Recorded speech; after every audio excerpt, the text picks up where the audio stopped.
Okay, then very good morning to all the dear students present in our class. Welcome to the class of Basic Electrical and Electronics Engineering offered by the Electrical Engineering Department of MITS Gwalior, and I am Saurabh Kumar Rajput, Assistant Professor in the department.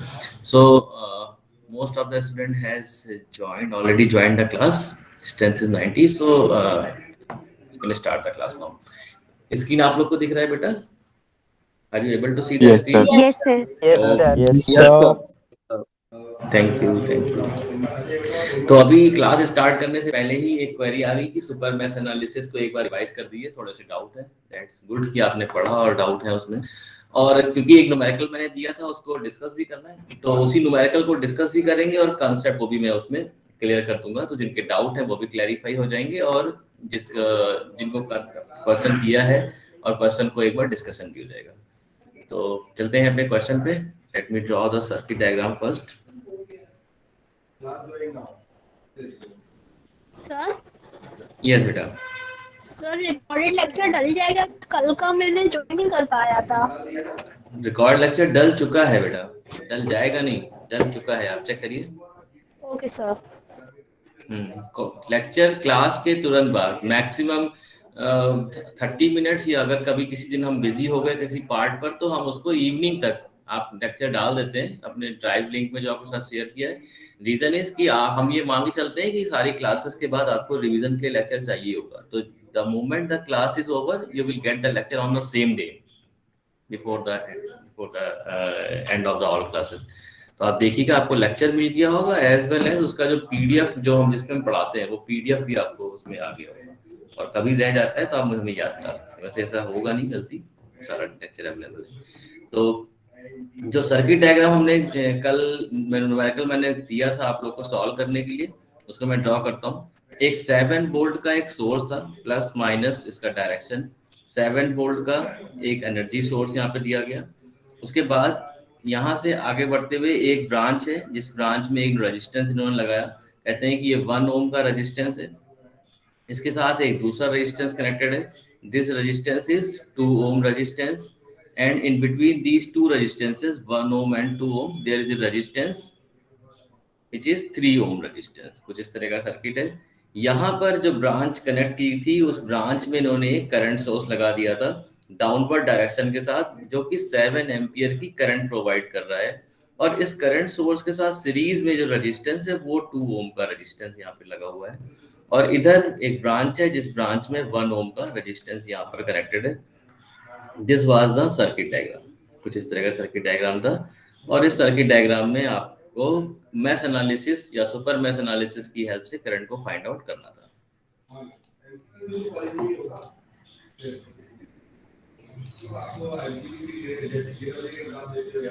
Those who are coming late, try to come on time in the class।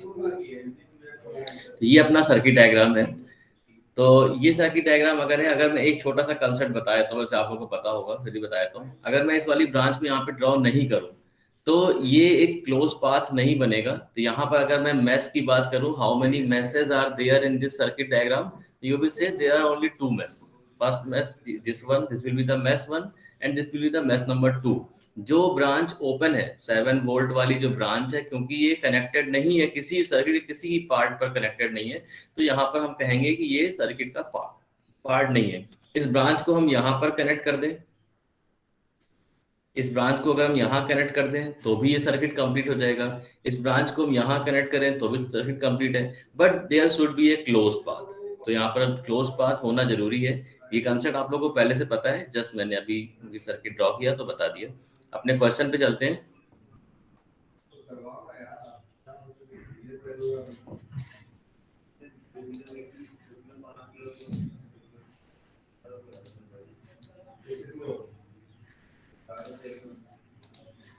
Okay, इसमें कुछ currents के नाम दिए गए थे। जो mash हमारे पास है उस मैश में करंट I1, I2 और I3 तीन करंट दिए गए थे, मैं उनको भी ड्रॉ कर देता हूँ।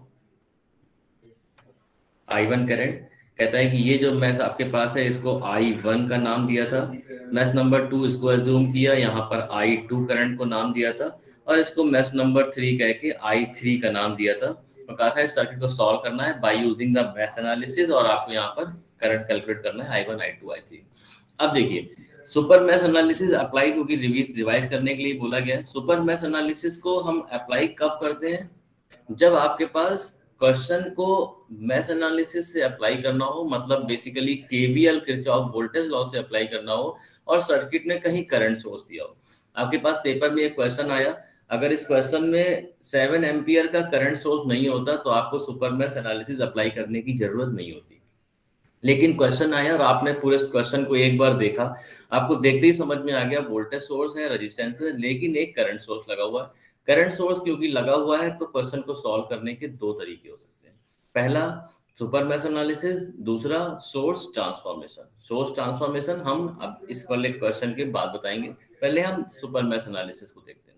अब जब सुपर मैश एनालिसिस से हम क्वेश्चन को सॉल्व करते हैं तो उसका पहला तरीका मैंने बताया कि जिस ब्रांच में करंट सोर्स लगा हुआ है उस ब्रांच को आप ऐसा अज्यूम करिए कि वो ब्रांच सर्किट का पार्ट है ही नहीं। मतलब ये जो ब्रांच 7 एम्पियर और 2 ओम की जो ब्रांच है, आपको ऐसा अज्यूम करना है कि ये सर्किट में नहीं है, सिर्फ अज्यूम करना है, बेसिकली सर्किट में है। और रिमेनिंग जितने भी मैश बनते हैं उनके लिए आपको इक्वेशन लिखनी है। अगर आप मैश नंबर 1 के लिए इक्वेशन लिखोगे, if I say you to write the mesh equation for mesh number 1, तो मैश नंबर 1 की इक्वेशन अगर आप लिखना स्टार्ट करोगे तो आप बोलोगे सर हम नहीं लिख सकते, क्यों? अगर इस वाले पॉइंट से आपने स्टार्ट किया, आप बोलोगे +7 वोल्ट, ठीक है, यहाँ पर आए, फिर इस वाले 1 ओम के अक्रॉस आप देखोगे तो आप बोलोगे 1 ओम के अक्रॉस एक ड्रॉप मिल गया -1 इंटू I1। फिर आप इस वाली ब्रांच में जब आओगे 7 एम्पियर और 2 ओम वाली ब्रांच में जब आओगे तो आपको 7 एम्पियर करंट सोर्स मिलेगा, और उसके लिए रूल है कि करंट को वोल्टेज के साथ ऐड या सब्ट्रैक्ट नहीं किया जा सकता। तो आप यहाँ पर इक्वेशन नहीं लिख सकते। और भी सिंपलर वे में बोले, सिंपल लैंग्वेज में बोले कि जब आपने मैश की इक्वेशन को लिखना शुरू किया और रास्ते में कहीं करंट सोर्स दिख गया, आपने कहा कि इक्वेशन को नहीं लिखा जा सकता। तो मैश नंबर 1 की इक्वेशन को नहीं लिख सकते हैं। इस बात में किसी को डाउट अगर है तो पूछ सकते हैं। No sir. Okay, good. इसके बाद मैश नंबर 2 पे आते हैं। क्या मैश नंबर 2 की इक्वेशन हम लिख सकते हैं? Yes sir. Yes sir. Mesh number, very good. अगर मैं मैश नंबर 2 की बात करता हूँ तो वेरी गुड, तो मैश नंबर 2 की इक्वेशन अगर मैं लिखने की बात करता हूँ तो कहता है मैश नंबर 2 में आपके पास वोल्टेज सोर्स है, सॉरी आपके पास एक रेजिस्टेंस है 1 ओम का, एक रेजिस्टेंस 2 ओम का, एक रेजिस्टेंस 3 ओम का, तीनों रेजिस्टेंस एलिमेंट है। यहाँ पर आपको कोई भी करंट सोर्स नहीं मिला। करंट सोर्स अगर नहीं मिला तो मतलब आप यहाँ पर इक्वेशन को इजीली लिख सकते हैं। लिखता हूँ इक्वेशन। तो आप मैंने स्टार्ट किया इस पर्टिकुलर पॉइंट से इक्वेशन को लिखना। इस वाली ब्रांच में कुछ भी नहीं मिला, सबसे पहले 2 ओम मिलता है, 2 ओम मिलेगा तो -2 into I2, this will be the value. उसके बाद आप लिखोगे 3, आपको फिर 3 ओम का रेजिस्टेंस मिलेगा जब आप यहाँ मूव करोगे इस डायरेक्शन में, इस तरह से, देन आप you will get the 3 ohm resistance. तो 3 ओम जैसे ही मिलेगा आप लिखोगे -3। अब की बार जो करंट की वैल्यू होगी सबको पता है कि I2 -I3 होगी, क्योंकि 3 ओम 2 और 3 में कॉमन है, और मैश 2 के लिए इक्वेशन लिख रहे हैं तो I2 -I3। फिर आए और यहाँ पर मूव कर गए, जब यहाँ पर मूव किया हमने तो हमें 1 ओम रेजिस्टेंस मिला। 1 ओम रेजिस्टेंस देखते ही माइनस साइन। अब की बार करंट जो होगा वो I2 -I1 करंट होगा, और हम अपने इनिशियल पॉइंट यहाँ पर पहुंच गए। It will become equal to 0। This will be the equation number 1। किसी को इस इक्वेशन में कहीं कोई डाउट अगर है तो अभी आप पूछ सकते हैं। No doubt. No sir. Okay, no sir. तो ये इक्वेशन 1 हो गया। अब हमको इक्वेशन नंबर 2 लिखना है। इक्वेशन नंबर 2 लिखने के लिए हमने कहा कि हम मैश नंबर 1 की इक्वेशन तो लिख नहीं पाए, मैश नंबर 2 की इक्वेशन लिख लिया। मैश नंबर 3 की इक्वेशन लिखें तो मैश नंबर 3 की इक्वेशन आप लिख नहीं सकते, क्योंकि मैश नंबर 3 की इक्वेशन जब लिखोगे तो भी आपको क्या मिलेगा, एक करंट सोर्स मिलेगा। अब अननोन आपके पास 3, there are 3 unknowns, I1, I2, I3। To solve 3 unknowns you need the 3 equations. Mathematics कहता है 3 इक्वेशन चाहिए। आपने इक्वेशन अभी लिखी है केवल एक इक्वेशन, दूसरी और तीसरी इक्वेशन कहाँ से मिलेगी? कहता है सेकंड और थर्ड इक्वेशन को हम ऐसे लिखेंगे, एक इक्वेशन तो आपको इस ब्रांच से ही मिल जाएगी जिस ब्रांच में करंट सोर्स लगा हुआ है, और दूसरी इक्वेशन आपको मिलेगी इस ब्रांच को अगर हम सर्किट से हटा दें, एलिमिनेट कर दें, तो एक सुपर मैश बन जाएगा जो कि मैश नंबर 1 और मैश नंबर 3 को कंसीडर करेगा। Now we can consider a super mesh. Super mesh में आप कोई भी ले सकते हैं, कोई भी 2 मैश को आप मिला करके एक सुपर मैश बना सकते हैं। लेकिन जनरली हम क्या करते हैं, सुपर मैश कंसेप्ट बोलता है कि जिस ब्रांच की वजह से प्रॉब्लम हो रहा है, जो करंट सोर्स वाला पार्ट है, उसको हटा दीजिए वहां से, सर्किट से अगर रिमूव कर दें तो एक मैश नंबर 1 और मैश नंबर 3 मिल करके एक सुपर मैश बनाएगा। तो यहाँ पे सुपर मैश 1 एंड 3 यहाँ कंसीडर करेंगे और इसके लिए इक्वेशन लिखेंगे। यस सर सर जिन दो मैश में करंट सोर्स मतलब आ रहा है उनको ही कंसीडर करेंगे ना सुपर मैश में? यस यस यस यस, जिन दो तो में कॉमन है, करंट्स, यहाँ जो जिन करंट सोर्स कॉमन है दो मैश में उनको ही लेंगे। बिल्कुल बिल्कुल, ये बिल्कुल एग्जैक्ट स्टेटमेंट जो आपने दिया है, बिल्कुल सही स्टेटमेंट है। वो दो मैश जिनमें करंट सोर्स आ रहा है, ये करंट सोर्स जो है वो किस में कॉमन है, 1 और 3 में कॉमन है। तो 1 और 3 को मिला करके हम एक सुपर मैश बना लेंगे। तो हमने 1 और 3 को लेके सुपर मैश बनाया और इक्वेशन को लिखना स्टार्ट किया। मान लीजिए कि मैं इस वाले पॉइंट से स्टार्ट करता हूँ और इस डायरेक्शन में मूव करता हूँ क्लॉकवाइज। 7 वोल्ट सबसे पहले मिलेगा, तो आप लिखोगे +7 उसके बाद यहाँ पर आए, कोई और एलिमेंट नहीं है, कोई एलिमेंट नहीं है। फिर यहाँ पर आए फर्स्ट मैश में, तो आपको 1 मिला, तो 1 है I1 माइनस I2 के साथ, तो -1 current will be I1 minus I2 current. उसके बाद यहाँ पर आए, इसको मैं इरेज करता हूँ थोड़ा सा। उसके बाद यहाँ पर आएंगे तो क्लॉकवाइज डायरेक्शन ऐसे मिलेगा आपको। फिर आप यहाँ पर जाओगे मैश नंबर 3 में, मैश नंबर 3 में क्लॉकवाइज मूव करेंगे तो इस डायरेक्शन में पहुंचेंगे, तो -3 it will become -3. Now you are writing the equation for mesh number 3, so this will be I3 minus I2, क्योंकि आपने मैश नंबर 1 और 3 कंसीडर किया। अब आप 3 वाले मैश में चले गए, इसलिए I3 करंट को आप पॉजिटिव लेंगे और I2 को नेगेटिव। फिर आप इस वाले पार्ट पर आए तो -1 into I3, देन यहाँ पर वापस आ गए, इस ब्रांच में जाना नहीं है, वापस इस वाले लूप पर आ गए, इसलिए is equal to 0, equation number 2। देखिए मैंने कोई गलती ना करी हो, +7 -1 I1 minus I2 -3 I3 minus I2, ठीक है, -1 I3 इज इक्वल टू 0। इस इक्वेशन में किसी को कोई डाउट है या मैंने कुछ गलत कर दिया है तो बोल सर +7 के बाद माइनस, सॉरी कुछ गलत है। सर +7 के बाद sir minus I1 minus I2, +7 के बाद माइनस I1 माइनस I2। हाँ तो वही लिखा है ना, -I1 माइनस I2 तो लिखा है बेटा सर प्लस नहीं, ये प्लस साइन नहीं था, वो -1 था, -1। वो रेजिस्टेंस जो है ना अपना ये 1, तो मैंने उसको -1 लिखा हुआ था, -1 I1 माइनस I2। अब ठीक है? यस सर, ठीक है। इसके बाद थर्ड इक्वेशन हमें लिखनी है। वो थर्ड इक्वेशन हम कहाँ से लिखते हैं? उसी ब्रांच से लिखते हैं जिस ब्रांच में करंट सोर्स लगा हुआ है। तो इक्वेशन नंबर 3 के लिए हम लिखते हैं इक्वेशन। अब करंट सोर्स जो लगा हुआ है वो करंट प्रोवाइड कर रहा है 7 एम्पियर डाउनवर्ड डायरेक्शन में। इसके बाद आप सर्किट भी ड्रॉ कर सकते हैं, जिससे कंफ्यूजन ना हो। 7 एम्पियर करंट डाउनवर्ड डायरेक्शन में, I3 करंट आपने अज्यूम किया है डाउनवर्ड और I2 करंट अज्यूम किया है अपवर्ड डायरेक्शन में। तो सॉरी, इसमें मैंने I1 डाउनवर्ड है, I3 अपवर्ड है।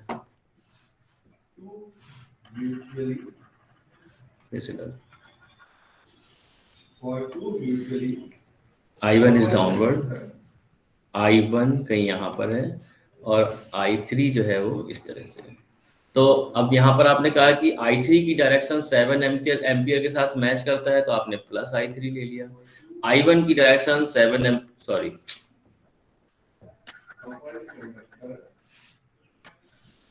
I1 की डायरेक्शन 7 एम्पियर के साथ मैच कर रहा है, तो +I1, और I3 की डायरेक्शन अपोजिट है, इसलिए -I3 is equal to 7 ampere. This will be equation number 3। तो जिनको कंसेप्ट में डाउट था, क्या उन्हें कंसेप्ट समझ में आ गया या नहीं, और जिन्होंने क्वेश्चन सॉल्व किया था उन्होंने यही सेम इक्वेशन लिखी है या नहीं, एक बार मैच कर लीजिए। कोई डाउट है तो पूछ सकते हैं। यस सर, आ गया समझ। यस सर, यही लिखा था। ठीक है बेटा। सर यस सर, जो यूनिट्स होती है जैसे एम्पियर वोल्ट, वो आखिरी में आंसर आता है जब भी उनकी यूनिट्स लिख दी कि बीच बीच में हर जगह लिखनी है यूनिट? नहीं, हर जगह नहीं लिखना है। जब आप मैथमेटिक्स अप्लाई कर रहे हैं ना, जब आप इक्वेशन लिख रहे हैं तो उस इक्वेशन में यूनिट लिखने की जरूरत नहीं पड़ती है। अभी तो आप जैसे लिख रहे हैं ऐसे लिखते हैं। आपने जैसे लिख दिया ना applying KVL, Kirchhoff voltage law, आप यहाँ पे लिख दोगे कि अप्लाइंग KVL या अप्लाइंग मैश एनालिसिस। तो सबको पता है कि मैश एनालिसिस का बेसिक कंसेप्ट बोलता है कि अलजेब्रिक सम ऑफ वोल्टेज 0, तो हम अज्यूम कर रहे हैं कि सारे वोल्टेज 0 हैं, केवल लास्ट में आप उसकी यूनिट को लिखिए। बार बार लिखेंगे तो फिर वो हर जगह A और V आएगा, तो फिर वो कंफ्यूजन क्रिएट करेगा। केवल इक्वेशन लिखनी है। तो कितना इसका आंसर आ रहा था सॉल्व करने के बाद? कोई बताएगा I1, I2, I3 की वैल्यू? सर I1 है 7.608 ampere, 608 ampere, very good. I2 है 1.572 एम्पियर 572 एम्पियर, ठीक है। I3 और I3 है 0.602 है 608 एम्पियर। 0.608 एम्पियर। सबके यही आंसर आ रहे होंगे? Yes sir. Okay good. Yes sir. ठीक है, तो मैं ये मान के चलता हूँ कि सुपर मैश एनालिसिस का कंसेप्ट आप लोग को समझ में आ गया है, और सुपर मैश के क्वेश्चन अगर आएंगे तो आप लोग उसे सॉल्व कर पाएंगे। अब आते हैं अपने नेक्स्ट कंसेप्ट पे, जिसको हमने कल थोड़ा सा डिस्कस भी हुआ था। The second is the source transformation. Source transformation, what is source transformation? कहता है कि हमारे पास जब हमने इक्वेशन को लिखना शुरू किया तो हमने देखा कि जब तक वोल्टेज सोर्स और रेजिस्टेंसेस हैं तब तक तो केवीएल अप्लाई करने, मैश एनालिसिस, लूप एनालिसिस में दिक्कत नहीं आती है। लेकिन जैसे ही करंट सोर्स आ गया तो प्रॉब्लम क्रिएट हुई। तो क्या हम ऐसा नहीं कर सकते कि इस करंट सोर्स को वोल्टेज सोर्स में कन्वर्ट कर दें? उसका जवाब आया कि ऐसे कैसे कर सकते हैं, करंट सोर्स है, उसकी अपनी एक प्रॉपर्टी, उसको आप वोल्टेज सोर्स का नाम कैसे दे सकते हैं? आप कुछ ना कुछ तो गलत कर रहे हैं। तो लगा कि नहीं, हम करंट सोर्स को वोल्टेज सोर्स में कन्वर्ट नहीं करेंगे, उसका इक्विवेलेंट वोल्टेज सोर्स ड्रॉ करेंगे। मतलब in actual circuit there will be a current source. जैसे हम बोले करंट सोर्स क्या होता है, वोल्टेज सोर्स क्या होता है, तो वोल्टेज सोर्स जो आपकी बैटरी है, जितनी भी बैटरी है वो सारी वोल्टेज सोर्स, चाहे मोबाइल की बैटरी हो, चाहे वो आपके इन्वर्टर के साथ लगी हुई बैटरी हो, जहां भी, वो सारे वोल्टेज सोर्स है, क्योंकि वहां पर पोटेंशियल डिफरेंस क्रिएट होता है, प्लेट्स लगी होती हैं, पॉजिटिव नेगेटिव प्लेट्स, और वहां पर एक ईएमएफ इंड्यूस होता है और करंट, फिर करंट का फ्लो होता है। लेकिन करंट सोर्स की अगर हम बात करें तो जो सोलर सेल्स हैं, सोलर पैनल्स हैं, जो रूफ टॉप पे लगे होते हैं, जिनको हम यूज कर रहे हैं, वो सारे करंट सोर्सेज हैं। तो वहां पर जैसी लाइट, सनलाइट पड़ती है पैनल के ऊपर, तो वो डायरेक्ट करंट को प्रोड्यूस करता है rather than producing the voltage. तो वो एक voltage source, sorry current source है। सोलर सेल या solar panel is the current source. अब कहता है कि एक्चुअल सर्किट की जब हम बात करेंगे तो एक्चुअली वहां जो भी आपका सर्किट डायग्राम होगा जिसके लिए आप एनालिसिस कर रहे हैं, तो वहां पर करंट सोर्स और वोल्टेज सोर्स जैसे भी हैं वैसे लगे रहेंगे। अगर मैं एग्जांपल लूं, मैं बोलूं कि एक यहाँ एक बैटरी रखी हुई है, दिस इज ए बैटरी, और इस बैटरी के पॉजिटिव निगेटिव टर्मिनल से दो वायर आ रहे हैं, पॉजिटिव और निगेटिव, और इधर आपने रूफ टॉप पर, अपने घर की छत की बिल्डिंग पर आपने सोलर पैनल लगाया हुआ है। जैसे ही सनलाइट इस पे फॉल होता है तो ये करंट, ये जो है वायर के थ्रू करंट का फ्लो होता है। तो this will be consider as a voltage source, this will be consider as a current source. और ये कोई जो आपका घर है जहाँ पे हम रहते हैं, आपका या हमारा जिसका भी, तो वहां पर सप्लाई प्रोवाइड करने के लिए दोनों सोर्स जो है वो वर्क कर रहे हैं, इधर से भी उधर से भी। तो ये हमेशा वोल्टेज सोर्स ही रहेगा, ये हमेशा करंट सोर्स ही रहेगा, इसके नेचर में तो चेंज नहीं होने वाला। लेकिन हम इस करंट सोर्स को इसका इक्विवेलेंट वोल्टेज सोर्स जो है वो कन्वर्ट कर सकते हैं। वो सिर्फ क्या कह सकते हैं कि वो मैथमेटिक्स है, वो एक एनालिसिस का पार्ट है, और उसका इक्विवेलेंट वोल्टेज, जैसे बोला जाए कि आपका कन्वर्जन होता है, कई सारी चीजों का कन्वर्जन रेट होता है। लीटर को, जैसे मैंने एग्जांपल लिया था कि लीटर को अगर आपको केजी में कन्वर्ट करना है तो उसका इक्विवेलेंस फॉर्मूला है, मल्टीप्लाइंग फैक्टर, आप कन्वर्ट कर सकते हो उसको। तो उसी तरह से तो source transformation actually physically we are not changing the current source into the voltage source और the voltage source into the current source, but in the analysis part we can convert the voltage into the current and current into the voltage. अब उसके law क्या होते हैं, उसका जो result है वो बताता हूँ। कहता है कि एक सर्किट डायग्राम बनाया, कहता है एक टर्मिनल ए और यहाँ पर एक टर्मिनल लिया बी टर्मिनल। कहता है इस टर्मिनल ए और बी के अक्रॉस आपके पास एक करंट सोर्स लगा हुआ है, this is a current source, और इन जनरल इस करंट सोर्स को हम ले लेते हैं, इसका करंट जो है वो आई एम्पियर का करंट प्रोड्यूस कर रहा है, डायरेक्शन इसकी अपवर्ड है। और इसके साथ पैरेलल में एक रेजिस्टेंस लगा हुआ है, it is having a resistance in parallel with it, और ये रेजिस्टेंस फॉर एग्जांपल हमने ले लिया आर ओम का रेजिस्टेंस, आर ओम रेजिस्टेंस। कहता है इस करंट सोर्स को हम इसके इक्विवेलेंट वोल्टेज सोर्स में अगर कन्वर्ट करना चाहते हैं, then what we will do, we will again draw the terminal A and B here. इसके बाद कहता है कि अब आप इस करंट सोर्स को बना दीजिए वोल्टेज सोर्स, और जो रेजिस्टेंस पहले कनेक्टेड था उस रेजिस्टेंस को फिर से कनेक्ट कर दीजिए। अब की बार इस रेजिस्टेंस को आप सीरीज में ले आइए, जो रेजिस्टेंस करंट सोर्स के साथ पैरेलल में था, अब वही सेम रेजिस्टेंस आर ओम का इस बैटरी के साथ, वी वोल्ट की बैटरी के साथ क्या होगा, सीरीज में हो जाएगा। और इस V की वैल्यू क्या होगी, कहता है इस R की वैल्यू तो वही सेम है, जो R यहाँ पर पहले था वही सेम R यहाँ पे होगा, लेकिन इस V की वैल्यू क्या होगी, कहता है simply we know the formula V is equal to I into R। I जो इस करंट सोर्स का करंट था I, मल्टीप्लाइड बाई जो रेजिस्टेंस हमने कनेक्ट किया सर्किट में, I मल्टीप्लाइड बाई R, ये जो वैल्यू होगी वो क्या हो जाएगी, इस वोल्टेज सोर्स की वोल्टेज वैल्यू जाएगी, दिस मच वोल्ट। तो this conversion is possible, there is no any error. अब दूसरी बात कहता है कि रेजिस्टेंस को की कोई डायरेक्शन नहीं होती, रेजिस्टेंस को आप चाहे आप कोई टर्मिनल भी डिफाइन कर दें तो उसमें कोई दिक्कत नहीं है। लेकिन अगर बैटरी की बात करें तो बैटरी के टर्मिनल्स बहुत इंपॉर्टेंट होते हैं कि पॉजिटिव टर्मिनल को मैंने अपवर्ड ड्रॉ किया, यहाँ पे नेगेटिव को डाउनवर्ड, नेगेटिव प्लेट को यहाँ पे ड्रॉ किया हुआ है। क्या मैं बैटरी को इस तरह से ड्रॉ कर सकता था? क्या मैं बैटरी को इस तरह से ड्रॉ कर देता, पॉजिटिव को यहाँ रखता, नेगेटिव को यहाँ रखता, तो यहाँ पे करंट फ्लो का डायरेक्शन बदल जाता। कहता है ऐसा आप करेंगे, किस तरह से बैटरी को आपको डिजाइन करना है वो डिपेंड करेगा कि आपके करंट सोर्स की डायरेक्शन क्या है। यहाँ पर करंट सोर्स जो है वो अपवर्ड डायरेक्शन में करंट प्रोवाइड कर रहा है। It means when the current will come out from this current source, it will come out at the we can say the A terminal की ओर करंट अप्रोच करेगा।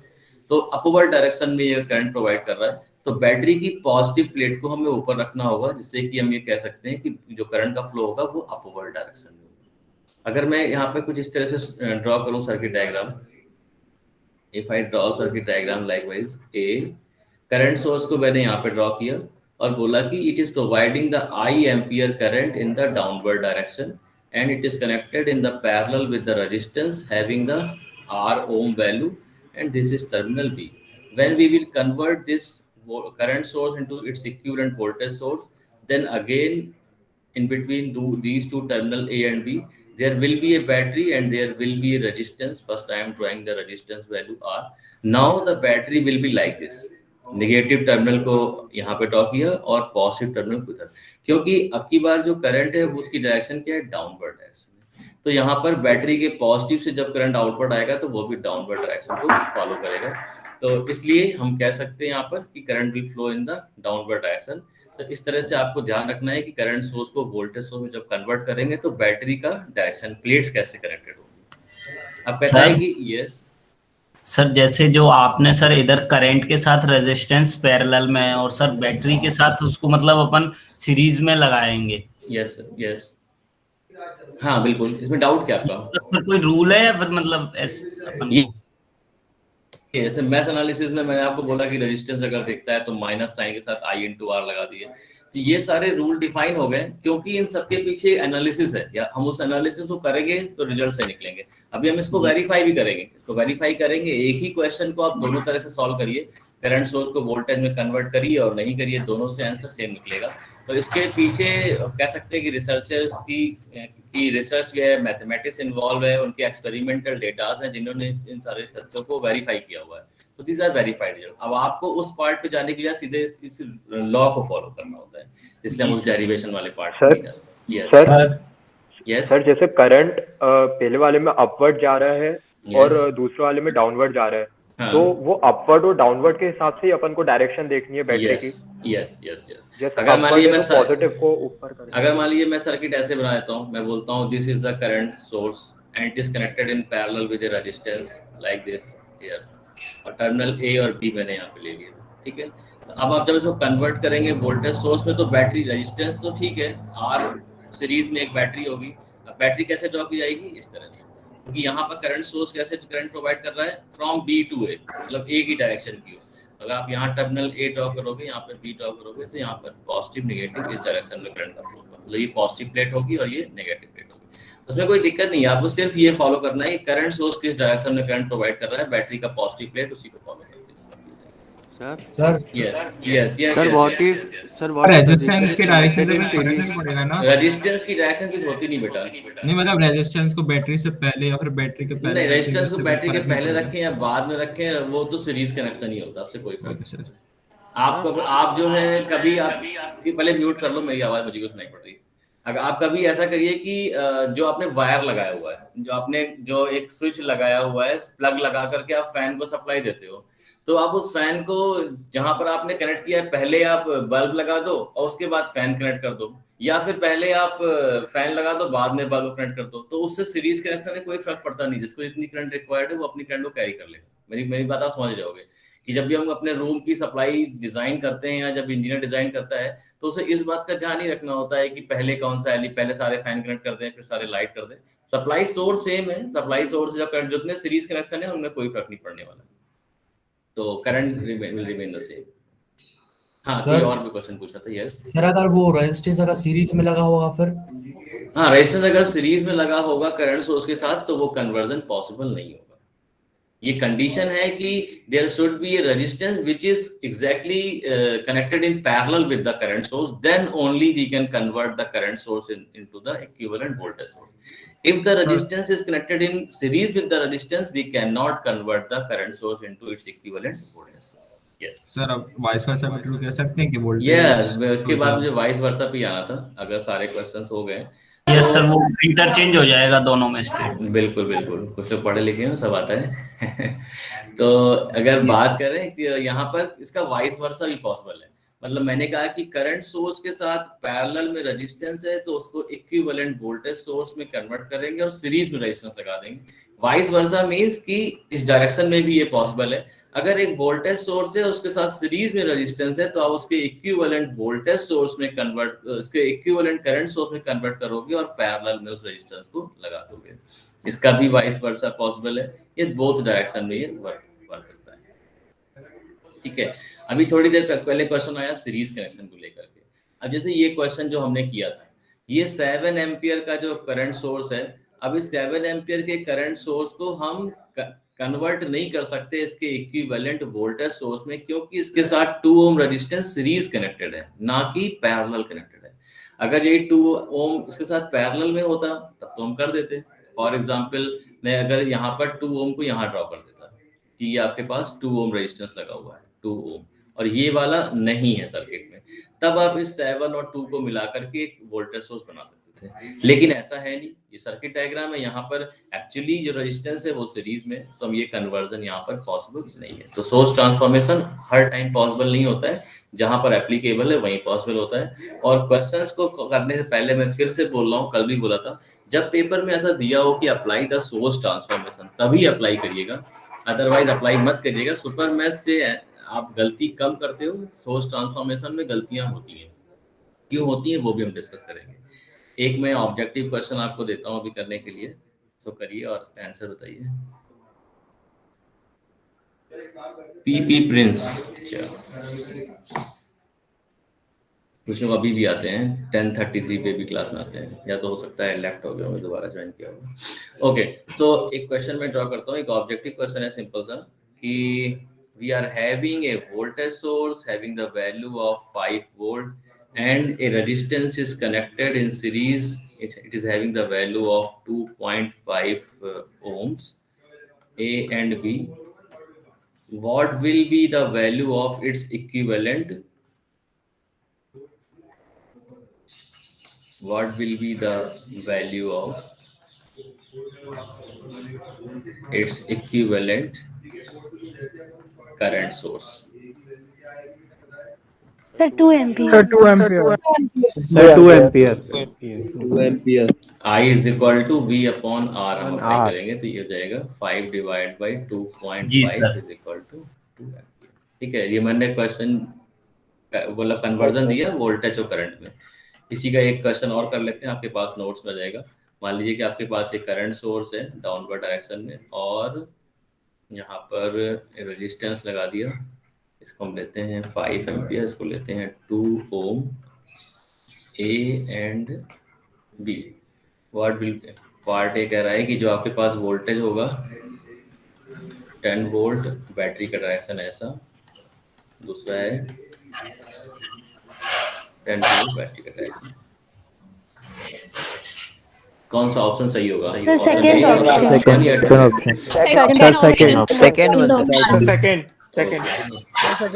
ठीक है, मतलब सिंपल है, कर लोगे। ऑब्जेक्टिव क्वेश्चन बनेंगे तो ऐसे ही बनेंगे।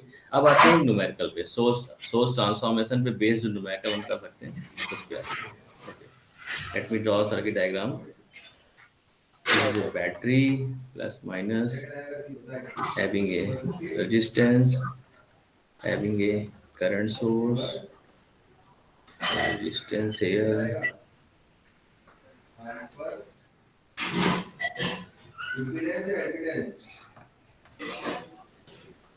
10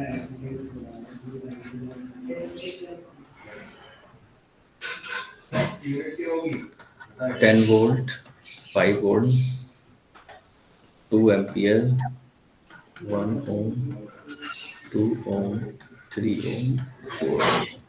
Find the current through the 4 ohm resistance by using the mesh analysis. ये क्वेश्चन है. And apply the source transformation.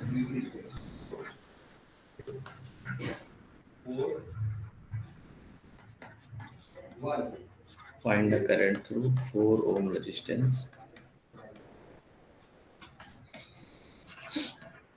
by using mesh analysis.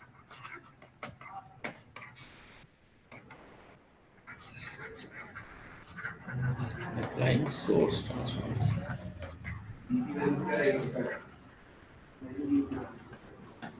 Yes. तो इसमें सोर्स ट्रांसफॉर्मेशन हमको अप्लाई करना है और सोर्स ट्रांसफॉर्मेशन अप्लाई करके हमें इस क्वेश्चन को सॉल्व करना है. तो when we will apply the source transformation in this circuit diagram, तो then we are having a 2 ampere current source. तो हमारा, क्योंकि हम मेश से अप्लाई कर रहे हैं क्वेश्चन को, मेश एनालिसिस से सॉल्व करना चाह रहे हैं, तो मैंने जब मेश एनालिसिस से सॉल्व करेंगे तो हमारा पर्पस है कि हम चाहते हैं कि हमारे पास सारे के सारे वोल्टेज सोर्स हो. क्योंकि हमने सोर्स ट्रांसफॉर्मेशन पढ़ा तो हमने देखा कि सोर्स ट्रांसफॉर्मेशन के केस में कन्वर्जन बोथ साइड पॉसिबल है. करंट को वोल्टेज में भी कर सकते हैं, वोल्टेज को करंट में भी कर सकते हैं. लेकिन जब हमने मेश एनालिसिस क्वेश्चन करे तो हमने देखा कि करंट सोर्स हमारे लिए प्रॉब्लम क्रिएट कर रहा है. करंट सोर्स की वजह से हम इक्वेशन लिख नहीं पा रहे हैं. So we want to convert this current source into its equivalent voltage source. In order to convert this current source into voltage source, we will select a current source value and the resistance which is connected in the parallel with this current source. अब हमने circuit diagram को देखा तो हमने कि क्या इस circuit diagram में करंट सोर्स के साथ पैरेलल में कोई रेजिस्टेंस है. तो हमने कि इस करंट सोर्स के साथ जो आपको रेजिस्टेंस दिखाई पड़ रहे हैं, एक 2 ओम रेजिस्टेंस है जो कहीं यहाँ पर है, कहता है इससे कोई मतलब नहीं है हमारा, 1 ओम पैरेलल में रहेगा, मतलब नहीं है. एक 3 ओम रेजिस्टेंस है, इससे भी हम कह सकते हैं कि ये हमारे काम का नहीं है. लेकिन अगर हम 1 ओम रेजिस्टेंस की बात करें तो 1 ohm resistance is connected in parallel with this 2 ampere current source. थोड़ा और क्लियर, थोड़ा और सिंपल कर दूं अगर मैं इसको, ये जो आपके पास ब्रांच है 1 ओम की, अगर मैं ब्रांच को कुछ इस तरह से ड्रॉ करूं, अगर मैं इस वाली ब्रांच को, रेजिस्टेंस को मैं यहाँ पर ला करके ड्रॉ कर दूं जिस तरह से, तो वो भी सेम है, सर्किट सेम है. वो 1 ओम यहाँ पर कनेक्टेड है या फिर यहाँ पे कनेक्टेड है, बात एक ही है, वो एक वायर का पार्ट है. तो अभी ये 2 एम्पियर करंट सोर्स और ये 1 ओम, ये दोनों एक पैरेलल में कनेक्टेड है. क्या इस बात में किसी को डाउट है या किसी को लगता है कि कोई और रेजिस्टेंस भी हो सकता है जो पैरेलल में कनेक्टेड है?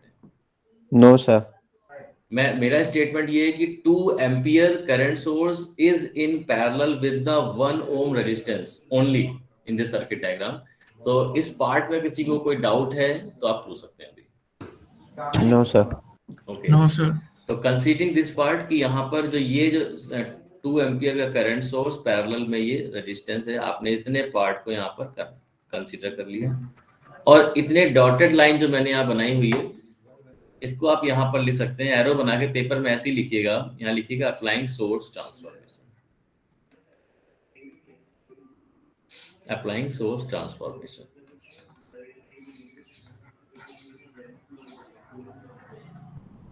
When you will apply the source transformation here, then what will happen? अब रिमेनिंग सर्किट जितना भी है वो सेम रहेगा, केवल चेंजेस इस वाले पार्ट पर आएंगे. 2 एम्पियर को 1 के साथ जो आपने कन्वर्ट किया, तो मैं ड्रॉ करता हूँ, डायरेक्शन कैसी थी, अपवर्ड डायरेक्शन. तो आप बोलोगे कि सर यहाँ पर एक बैटरी होगी, इसका पॉजिटिव प्लेट अपवर्ड होगा, निगेटिव प्लेट यहाँ पर होगा. इसके साथ जो रेजिस्टेंस पहले पैरेलल में था वो भी सीरीज में हो जाएगा 1 ओम रेजिस्टेंस, और ये हो जाएगा 2x1 2 वोल्ट का सोर्स हो जाएगा. ये हो गया सोर्स ट्रांसफॉर्मेशन. अब इसके इतना ड्रॉ करने के बाद जो रिमेनिंग सर्किट है वो सर्किट एज इट इज रहेगा, उसमें कोई चेंज नहीं होने वाला. कैसे? कहता है रिमेनिंग सर्किट की जो आप बात कर रहे हैं वो क्या है? रिमेनिंग सर्किट मींस कि अब इस वाले टर्मिनल तक आने के बाद यहाँ पर आपके पास एक 3 ओम का रेजिस्टेंस है. तो 3 ओम रेजिस्टेंस क्या है? सीरीज में कनेक्टेड है. तो इस वाले पॉइंट से आप एक 3 ओम रेजिस्टेंस को सीरीज में कनेक्ट करोगे. और भी क्लियर कर देता हूँ, मैं इस टर्मिनल को नाम देता हूँ, मैं बोलता हूँ this is terminal number, terminal A, and this one is terminal B. तो जो भी चेंजेस हमने किए टर्मिनल ए और बी के अक्रॉस करें, तो ए और बी के अक्रॉस जो पैरेलल कॉम्बिनेशन था उसको हमने सीरीज में कनेक्ट कर दिया, और मैं यहाँ पे नाम लिख देता हूँ, this will be terminal A and this will be terminal B. अब टर्मिनल बी से आप जब आगे आए तो आपने कहा कि टर्मिनल बी से 3 ओम का रेजिस्टेंस ऑलरेडी कनेक्टेड था जो डॉटेड लाइन के बाहर था, तो आपने 3 ओम के रेजिस्टेंस को यहाँ पर कनेक्ट कर दिया। फिर आप बोलोगे टर्मिनल ए से एक पाथ इधर गया था और एक पाथ इधर गया था 2 ओम और 10 वोल्ट की बैटरी का। टर्मिनल ए से आप यहाँ पे रेजिस्टेंस ड्रॉ करोगे, ये रेजिस्टेंस हो जाएगा 2 ओम का रेजिस्टेंस और एक बैटरी आपको मिलेगी 10 वोल्ट की बैटरी प्लस माइनस टर्मिनल। इधर आप आओगे तो आपको मिलेगा 4 ओम 5 वोल्ट, ड्रॉ कर देता हूँ 4 ओम एंड हियर 5 वोल्ट। इसके अलावा कोई और एलिमेंट रह गया नहीं, कहता बाकी सारे के सारे ब्रांचेस आकर के 3 ओम पे कनेक्टेड है।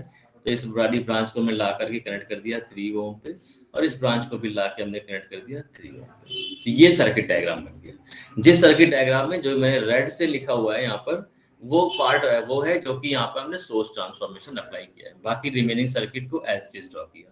तो ये हो गया हमारा इक्विवेलेंट सर्किट डायग्राम जिसमें हमने करंट सोर्स को वोल्टेज में कन्वर्ट किया। अब इस क्वेश्चन को सॉल्व करना है तो I1 मैश नंबर 1 में, I2 मैश नंबर 2 में, और कहीं पे कोई दिक्कत नहीं, सारे वोल्टेज सोर्स और रेजिस्टेंस है, इक्वेशन लिख करके इसको हम सॉल्व कर सकते हैं। Now the house is open for question answer. आप किसी के डाउट है तो आप पूछ सकते हैं। Now ask the questions. Sir yes sir मतलब इसके बाद लिख दे बाय मैश एनालिसिस और फिर कर दें। हाँ, इसके बाद आप लिख दीजिए बाय मैश एनालिसिस और इसको सॉल्व कर दीजिए।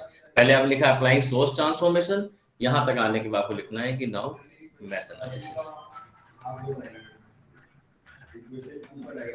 और उसका इक्वेशन नंबर 1 इक्वेशन नंबर 2 जैसे आप लिखते आ रहे हैं वो लिखेंगे, सॉल्व करेंगे और आंसर मिल जाएगा। Is it okay? Any doubt to anyone? No sir. No sir. Okay okay okay ठीक है। तो एक क्वेश्चन मैं और देता हूँ, इसकी इक्वेशन आपको लिखनी होगी।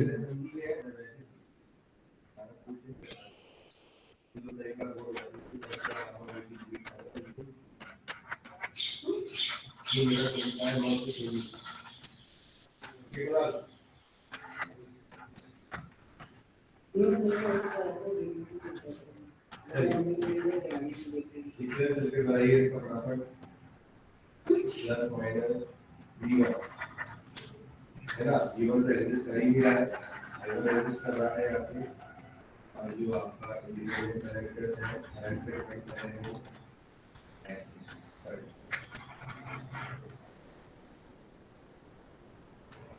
CV2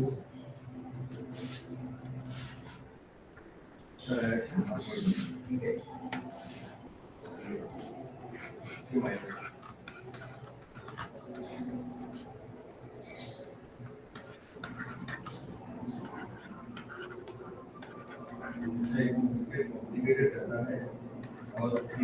Okay.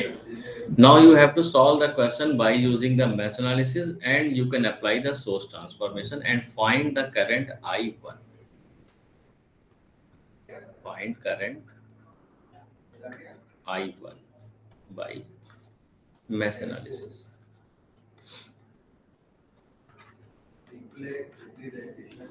Now you have time, 2 minutes time. You can solve the question, write the equation, then we will discuss.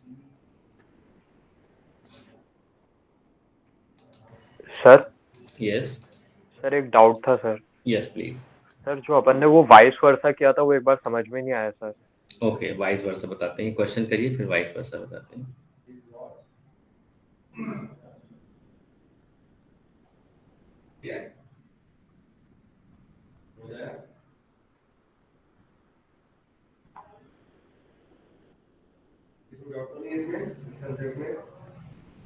आगे बढ़े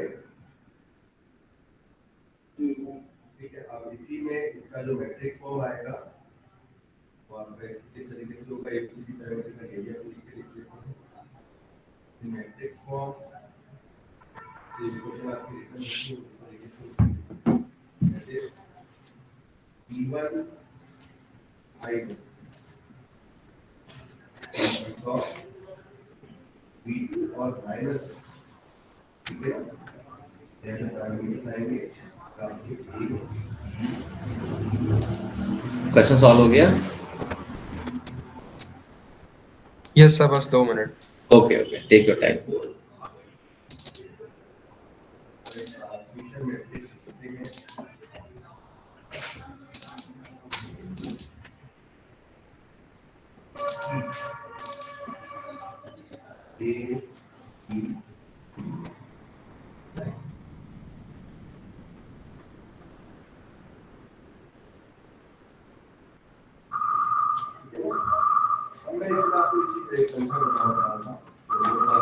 तो यहाँ पर एक आपके पास दो करंट सोर्स यहाँ पे प्रोवाइड किए गए हैं, एक 5 एम्पियर का करंट सोर्स है और एक 2 एम्पियर का करंट सोर्स है। तो ऐसा हो सकता है कि दोनों में सोर्स ट्रांसफॉर्मेशन एप्लीकेबल हो, पॉसिबल हो सकता है किसी एक में हो, किसी एक में नहीं हो। तो जैसा भी है वो आपको करना है, और इसमें ऑलमोस्ट सारे कंसेप्ट कवर हो जाएंगे जितने आपने अभी तक पढ़े हैं। यस सर, हो गया। हो गया? ओके सर हो गया सर। हो गया, गुड। सर इक्वेशन लिख ली है सर मैंने। इक्वेशन लिख ली है, ठीक है, मैं डिस्कस करता हूँ। तो सबसे पहले तो ये बताइए कि सोर्स ट्रांसफॉर्मेशन अप्लाई किया आपने या नहीं किया? यस सर, किया। यस सर, किया सर। किया। Yes, sir, ट्रांसफॉर्मेशन अप्लाई किया। दोनों में सर अप्लाई, 2 एम्प बस नहीं 2 एम्पियर वाले में 2 एम्पियर वाले में सोर्स ट्रांसफॉर्मेशन एप्लीकेबल है और 5 वाले में नहीं है। दोनों में है सर 5 वाले में भी सर है। ओके, दोनों में एप्लीकेबल है। तो वैसे तो दोनों में हम साइमल्टेनियस एक साथ भी कर सकते हैं, लेकिन मैं भी स्टेप बाय स्टेप चलता हूँ, इस क्वेश्चन को लेता हूँ। अभी मैंने इतने पार्ट को कंसीडर किया, सर्किट का ये पार्ट कंसीडर किया और यहाँ पे अप्लाई किया सोर्स ट्रांसफॉर्मेशन, ठीक है। अभी केवल इस वाले को लेते हैं, क्योंकि यहाँ पे डायरेक्टली दिख रहा है कि केवल 2 एम्पियर का करंट सोर्स है और 3 ओम का रेजिस्टेंस है और वो पैरेलल में कनेक्टेड है। इन टर्मिनल्स को मैं नाम देता हूँ, this is terminal A and this one is terminal B. Now we will apply the source transformation. अब इसमें सोर्स ट्रांसफॉर्मेशन अप्लाई करेंगे, मैं लिख दिया अप्लाइंग द सोर्स ट्रांसफॉर्मेशन।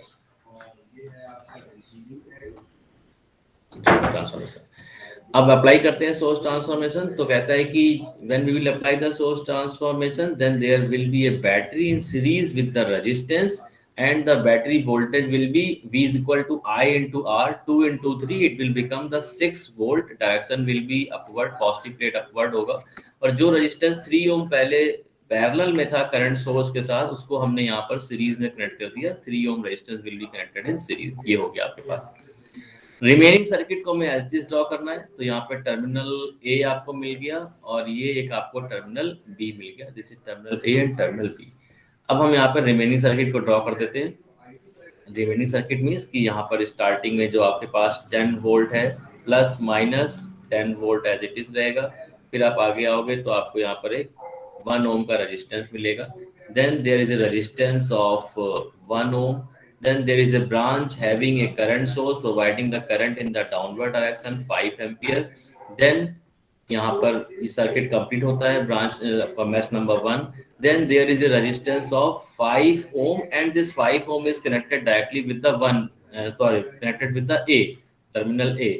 तो हम इस 5 को, जैसे यहाँ 5A से कनेक्टेड है, हम इस 5 को ला करके A के साथ कनेक्ट कर देंगे यहाँ पर।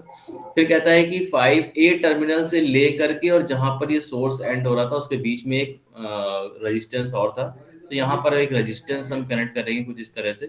तो this is the resistance and having the value of 4 ohm. And now यहाँ पर B टर्मिनल को हमने डायरेक्टली कनेक्ट किया हुआ है इस वाले पॉइंट से। तो ये इस जो भी यहाँ पे टर्मिनल है इसको हम डायरेक्टली बी वाले पॉइंट से कनेक्ट करेंगे। तो ये सर्किट डायग्राम मेरे लिए बन करके आया, और अगर आप लोग का ऐसा ही है तो बता सकते हैं। अगर मैंने कोई गलती कर दी है तो आप मुझे बता सकते हैं। सही नो है? सर, सही है। ये ठीक, वेरी गुड। अब आती है 5 एम्पियर के करंट सोर्स की बात। अब 5 एम्पियर जो करंट सोर्स हमारे पास है उसको हमें कन्वर्ट करना है वोल्टेज सोर्स में। तो एक सवाल आता है कि क्या कन्वर्जन पॉसिबल है या कन्वर्जन पॉसिबल नहीं है। तो जवाब आया कि हाँ सर, कन्वर्जन पॉसिबल है। तो 5 एम्पियर के करंट सोर्स के साथ किस रेजिस्टेंस को आपने पैरेलल में लिया? सर 4 ओम। 4 ओम को पैरेलल में लिया। किसी और ने किसी को लगता है कि 1 ओम या 5 ओम भी पैरेलल में है? सभी ने 4 ओम को पैरेलल में लिया है? 5 ओम भी पैरेलल में है।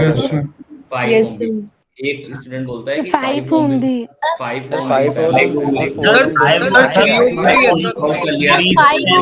5 और 4 दोनों मिलाकर के सर पैरेलल में होंगे सर। 5 और 4 दोनों 9 ohm का मिलाकर resistance। 9 ओम हो जाएगा। 5 और 9 ओम हो जाएगा ठीक है पैरेलल। ठीक है ठीक है, मैं समझ गया। 4 ओम पैरेलल में कुछ लोगों ने लिया, कुछ लोगों ने 5 को पैरेलल में लिया। एक रिजल्ट आया कि 5 और 4 दोनों के कॉम्बिनेशन को हम पैरेलल में लेंगे। तो 5 जी और सर। 4 दोनों का कॉम्बिनेशन जो आपने लिया वो कॉम्बिनेशन सीरीज लिया या 5 और 4 को पैरेलल लिया, मतलब 4 को सीरीज लेगा सर फाइव 5 और फाइव और दोनों फोर सीरीज में, दोनों दोनों का कॉम्बिनेशन पैरेलल में। कॉम्बिनेशन है सर वो पैरेलल में। ओके ओके ठीक है। 5 और 4 का जो कॉम्बिनेशन होगा, कुछ लोगों ने 5 + 4 9 करके उस 9 को 5 के साथ पैरेलल में लिया हुआ है। Yes, कुछ sir. लोगों ने 5 और 4 Yes, को sir. पैरेलल सॉल्व कर लिया है। 5 × 4 / 5 + 4 जो वैल्यू आई उसको 5 एम्पीयर के साथ पैरेलल में, ठीक है। 4 और 3 को पैरेलल में लेके 5 के सब सीरीज में भी तो ले सकते हैं।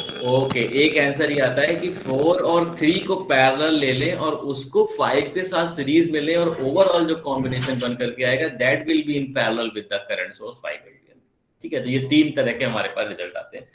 अब देखिए यहाँ पर यही कंफ्यूजन आपको क्रिएट करना था, सारे आंसर आ गए। इसी कंफ्यूजन का ही अब आंसर मैं दूंगा तो आपको क्वेश्चन क्लैरिफाई होगा। जरूरी नहीं है कि किसी इलेक्ट्रिकल सर्किट में 2 रेजिस्टेंस अगर कनेक्टेड हैं तो वो सीरीज में होंगे या पैरेलल में होंगे। ज्यादातर हम क्या सोचते हैं, अगर सीरीज नहीं है तो पैरेलल है, अगर पैरेलल में नहीं है तो सीरीज में है। तो यहाँ से कंफ्यूजन होता है। कभी कभी ऐसे कॉम्बिनेशन ही बनते हैं जब रेजिस्टेंस ना तो सीरीज में है और ना ही पैरेलल में। तो before solving this question first I would like to explain the series and parallel combination. Series and parallel connection of, मान लीजिए रेजिस्टेंस लेते हैं। अब एक चीज समझिएगा, 2 रेजिस्टेंस अगर पैरेलल में है, अगर मैंने कहा कि R1 और R2 पैरेलल में है, ठीक है, कंडीशन ये है कि R1 को टर्मिनल A से स्टार्ट होना चाहिए और B पे जाके एंड होना चाहिए। R2 को भी टर्मिनल A से स्टार्ट होना चाहिए और B पे जाके एंड होना चाहिए। मतलब दोनों का जो स्टार्टिंग पॉइंट है, जो जहां से ये स्टार्ट हो रहे हैं और जहां पे ये एंड हो रहे हैं, वो दोनों कॉमन होने चाहिए, तभी ये रेजिस्टेंस क्या होंगे, पैरेलल पे होंगे। This will be A parallel connection. ठीक है, अगर मैं इसमें थोड़ा सा चेंज कर दूं, ये केस नंबर 1, केस नंबर 2 मैं लेता हूं।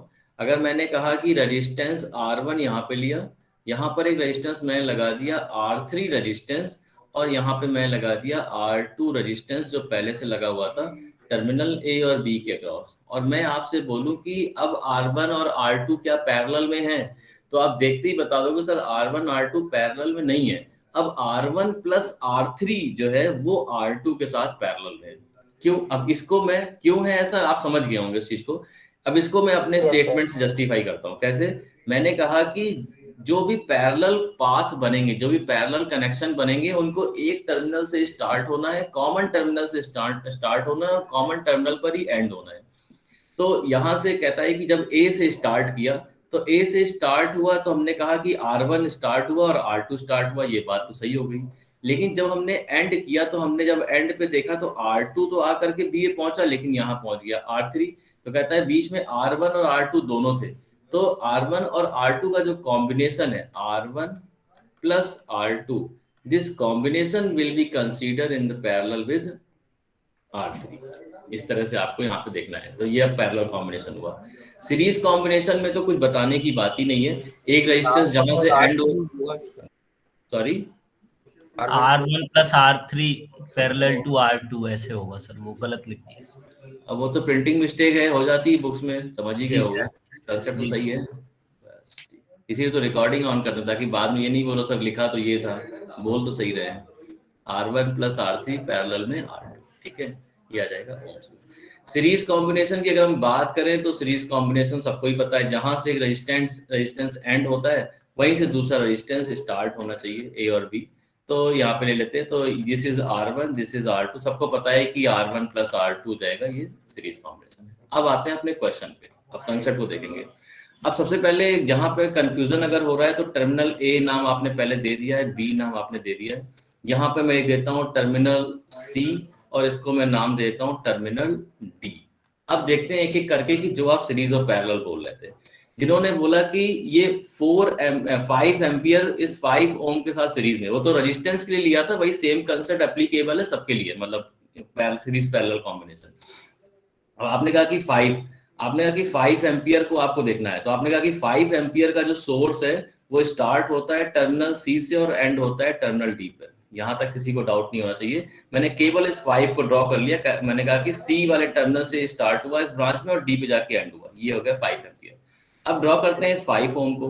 5 ओम सी से स्टार्ट तो हुआ, 5 ओम का रेजिस्टेंस जो आपका है वो सी से स्टार्ट तो हुआ यहाँ पर, लेकिन एंड कहाँ हुआ जाकर के, ये एंड हुआ जाकर कहीं डी पे, ए पर, ये एंड हुआ जाकर कहीं ए पर एंड हुआ। अब डी और आपस में कोई कॉम्बिनेशन ही नहीं है, तो क्या ये 5 ओम इस 5 एम्पियर के साथ पैरेलल कॉम्बिनेशन में कहा जा सकता है? नो सर, नहीं सर, स्टार्ट तो सेम पॉइंट पे लेकिन एंड नहीं हुआ। फिर से मैं ड्रॉ करता हूँ 5 एम्पियर को, कहता है 5 फिर से सी से स्टार्ट होता है, डी पे जाके एंड होता है। अब 4 को लेते हैं, कहता है 4 आपका जो है वो डी पे जाकर के तो मिलता है आपको, आपने डी वाले टर्मिनल पे 4 ओम को कनेक्ट कर दिया, 4 ओम डी पर है, लेकिन 4 ओम का जो सेकंड टर्मिनल है वो कहीं जाकर के ए पर है। इधर ड्रॉ करें उधर ड्रॉ करें, बात एक ही है, मतलब 4 ओम जो रेजिस्टेंस है वो डी और ए के बीच में है। कहता है डी तो कॉमन पॉइंट मिल गया, लेकिन इन लोगों को सी पे जाके मिलना था, लेकिन 4 मिल गया जाके ए पर, तो 4 ओम भी 5 एम्पियर के साथ पैरेलल में कंसीडर नहीं होगा। ये बात समझ में आती है? Yes sir. ठीक है। अब जैसे 3 ओम का तो कोई मतलब ही नहीं बनता, यहाँ देख के बता सकते हैं कि सी और डी के अक्रॉस यहाँ पे 5 एम्पियर और ए बी के अक्रॉस 3 ओम है, तो कोई मतलब ही नहीं बनता है।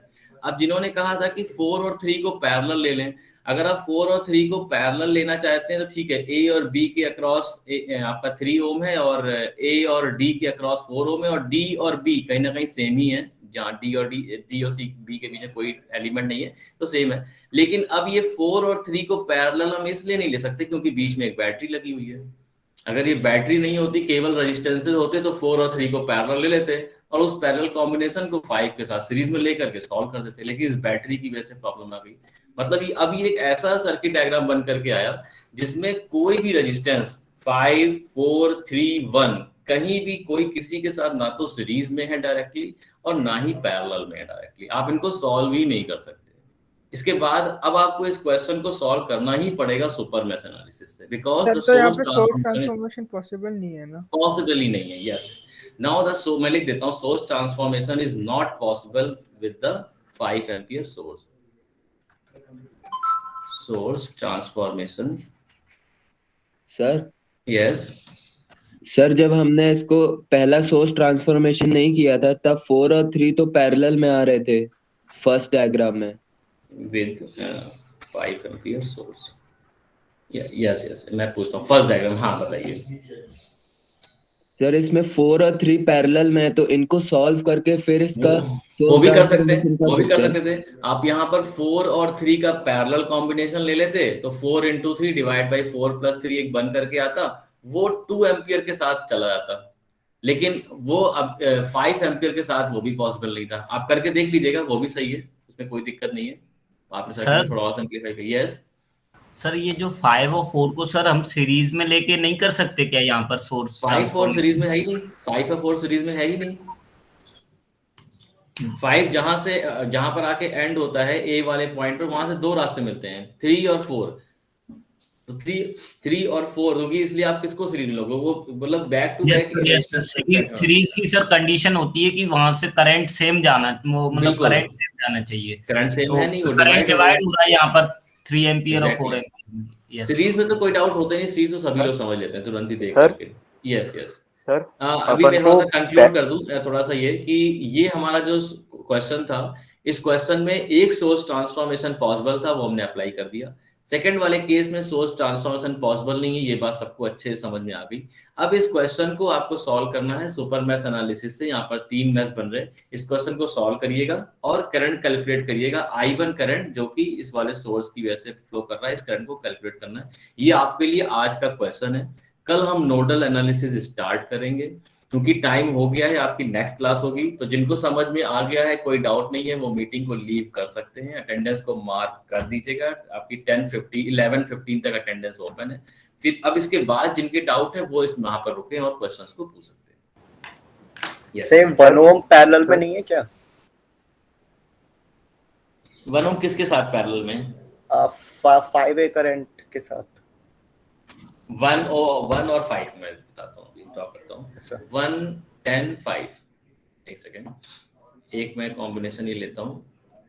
आपने कहा कि 1 ओम, ठीक है, यहाँ पे मैंने 1 ओम ले लिया और यहाँ पर ये 5 एम्पियर डाउनवर्ड एक्शन में 5 एम्पियर, ठीक है, ये इस तरह से आ गया। और यहाँ पर लगी बैटरी ±10 वोल्ट की बैटरी, ±10 वोल्ट की बैटरी, ये इतना कॉम्बिनेशन आप पकड़ रहे हो।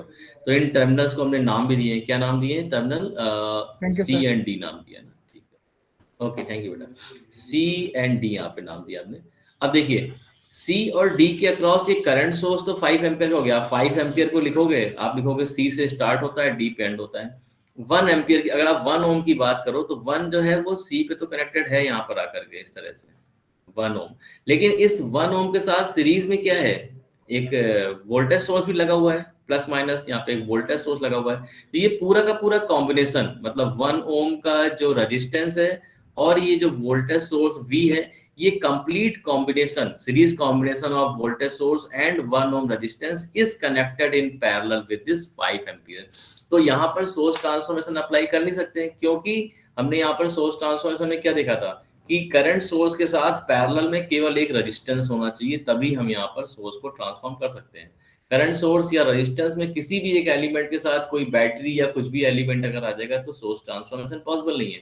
तो आपकी ये बात तो ठीक है कि यहाँ पर पैरेलल कॉम्बिनेशन बन रहा है, मतलब पैरेलल कॉम्बिनेशन किसका बन रहा है? 5 एम्पियर का इन दोनों के साथ, लेकिन ये वोल्टेज सोर्स जो है वो प्रॉब्लम क्रिएट कर रहा है। तो because of this voltage source we can not convert the voltage source into the current source into the voltage source.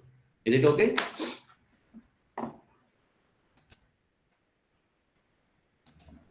Sir आगे बेटा। Sir Yes.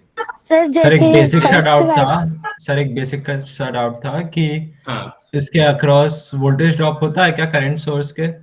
अगर कोई रेजिस्टेंस करंट सोर्स अगर आइडियल है तो उसके अक्रॉस वोल्टेज ड्रॉप नहीं होगा। करंट सोर्स का में अगर प्रैक्टिकल सिचुएशन है तो उसका रेजिस्टेंस को हम पैरेलल में ड्रॉ करेंगे, तो उस पैरेलल रेजिस्टेंस के थ्रू जो ड्रॉप होगा उसे कंसीडर किया जाएगा। मैं एक काम करता हूँ, नेक्स्ट क्लास में आपको प्रैक्टिकल और आइडियल वोल्टेज सोर्सेज की डेफिनेशन बताता हूँ। तो सर ये जो क्वेश्चन था, यस सर इसमें केवल सुपर मेश एनालिसिस लगेगी कि सर जैसे 2 एम्पियर में ये वोल्टेज ट्रांसफॉर्मेशन लग गया है तो उसके बाद भी लगा सकते हैं सुपर मेश एनालिसिस? इसमें सब कुछ लगेगा। कैसे? इसमें सबसे पहले सोर्स ट्रांसफॉर्मेशन लगा दिया आपने, क्वेश्चन सिंपलीफाई होके सिंपल ये वाले पहले पार्ट से सॉल्व होकर के यहाँ पर आ गए पहले। अब सोर्स ट्रांसफॉर्मेशन के बाद अब आप लगाओगे सुपर मेश एनालिसिस, ठीक है। अब आप सुपर मेश एनालिसिस लगाओगे, उसके क्वेश्चन को सॉल्व करोगे, फिर उसका आंसर मिलेगा। तो अभी तक आपने जितना भी कांसेप्ट पढ़ा है सारा इसमें एप्लीकेबल। वाटर से नहीं होता, उससे होता है इससे। किसी का माइक ओपन से म्यूट कर लीजिए। हाँ, उससे मैं इलेक्ट्रो से भी कर रहा था, टेकिंग थी मेरे को मर गई, आया का टेकिंग काम नहीं कर रही। जो क्वेश्चन पूछ रहे हैं केवल वही माइक को ऑन रखिए, बाकी लोग माइक ऐसे जाते लेकिन कम जाते, इनके पास रेजिस्टेंस होता है उसका इलेक्ट्रो का। आनंद भैया माइक ऑफ कर ले। सर अगर इस वोल्टेज सोर्स को हम करंट सोर्स में चेंज कर देते देन? हाँ, वोल्टेज और करंट कन्वर्ट कर दिए, कोई दिक्कत नहीं। लेकिन हमारे अब आप बेसिक हो जाइए, हमारे पास दिक्कत किस सोर्स से आ रही थी? जब हमने मैश एनालिसिस अप्लाई करी तो मैश का बेसिक क्या था? केवीएल था। केवीएल था algebraic sum of voltage is equal to 0। हमें वोल्टेज के सम को लेकर के चलना था, तो हम चाहते थे कि हमारे पास वोल्टेज हो। अब हमारे पास जितने करंट सोर्स हैं उन्हीं को हम डील कर रहे हैं। अब आपने वोल्टेज को करंट में कन्वर्ट कर दिया तो एक नया करंट सोर्स आ गया, तो करंट सोर्स से ही तो प्रॉब्लम हो रही थी। तो कन्वर्जन पॉसिबल है, एकदम सही है। आप वोल्टेज सोर्स को करंट में कन्वर्ट कर दीजिए, बिल्कुल सही है। लेकिन करंट सोर्स को वोल्टेज सोर्स, जब वोल्टेज को जब करंट में कन्वर्ट कर दोगे तो केवीएल अप्लाई करने में एक प्रॉब्लम और क्रिएट होगी, क्योंकि एक नया सोर्स आ गया, वो भी करंट सोर्स आ गया। जब केसीएल करते हैं तब इजी होता है। केसीएल में ना हर ब्रांच में करंट लेनी होती है, सॉल्व करना होता है, तो वहां पर हम कर लेंगे। तभी केसीएल स्टार्ट करूंगा नेक्स्ट क्लास से, तो ठीक हो जाएगा। यस बेटा। सर अपन सीरीज और पैरेलल कॉम्बिनेशन का देख रहे हैं तो उसमें वोल्टेज और करंट सोर्स भी अपन को देखना पड़ेगा ना? हाँ, मतलब जिस पॉइंट्स में देख रहे हैं, जैसे सी से स्टार्ट कर रहे हैं तो सीरीज और पैरेलल हम सीरीज और पैरेलल में का जो कंसेप्ट है वो कहीं पर भी एप्लीकेबल हो सकता है, ऐसा नहीं केवल रेजिस्टेंस के साथ एप्लीकेबल है। मतलब दो सोर्सेस सीरीज में हैं, पैरेलल में हैं, दो रेजिस्टेंस सीरीज पैरेलल में है, सोर्स रेजिस्टेंस के साथ सीरीज या पैरेलल में, उन सबके लिए वही कंसेप्ट एप्लीकेबल है जो मैंने अभी बताया। अब आते हैं अपने केस पर। तो हमारा जो केस था वो ये था कि हमें सोर्स ट्रांसफॉर्मेशन के लिए पैरेलल कॉम्बिनेशन ये चाहिए, मतलब करंट सोर्स के साथ रेजिस्टेंस चाहिए, तो हम इसको ढूंढ रहे थे, करंट सोर्स और रेजिस्टेंस को पैरेलल में ढूंढ रहे थे। तो वो अगर मिल गया तो ठीक है, वो नहीं मिला तो नहीं मिला, अदरवाइज कंसेप्ट सबके लिए एप्लीकेबल है। ओके, तो आई थिंक इस मैक्सिमम डाउट्स जो हैं वो क्लैरिफाई हो चुके हैं। आप लोग नेक्स्ट क्लास के लिए मूव करिए क्योंकि वहाँ पे टीचर वेट कर रहे होंगे। So thank you so much for attending today's class. Thank you so much. Thank you sir. Thank you sir. Thank you sir. Thank you sir. Thank you.